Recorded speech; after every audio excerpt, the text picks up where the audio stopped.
Let's take a look at some of the top stories. Hamas chief negotiators hold ceasefire talks with Egyptian mediators, while Israel intensified strikes on Gaza City ahead of a planned offensive, killing at least 21 people, including 9 aid seekers.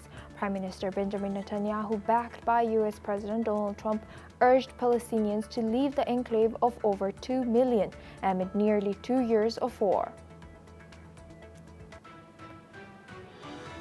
Ukrainian President Volodymyr Zelensky will travel to Berlin today to take part in a video conference on the war. Ahead of Friday's U.S.-Russia summit in Alaska, European leaders plan to urge President Donald Trump to protect Ukraine's interests when he meets President Vladimir Putin.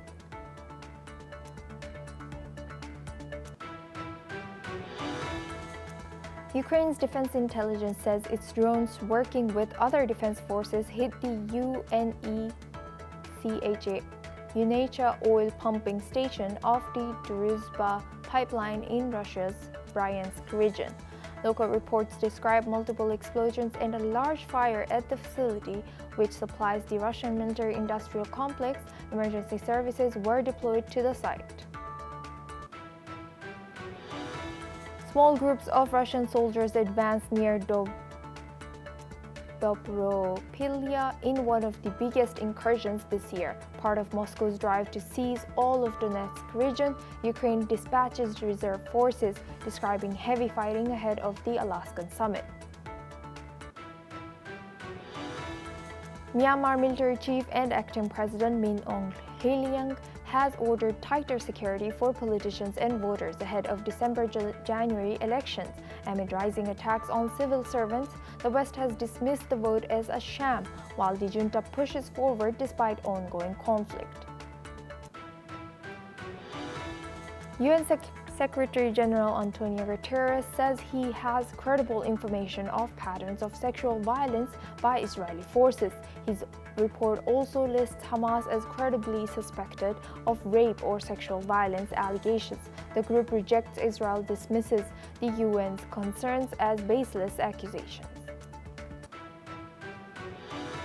A volunteer firefighter has died from severe burns, and several others have been reportedly hospitalized as wildfires rage on with strong winds and a heat wave across Spain. More than 5,000 people were evacuated in Castile and Leon, with authorities warning of extreme wildfire risk and suspecting arson in several cases.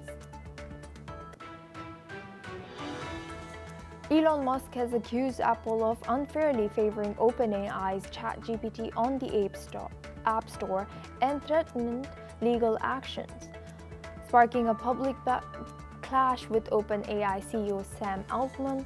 This dispute marks the latest escalation in Musk's criticism of OpenAI and its close ties with Apple. Ukraine's military says its drone struck Russia's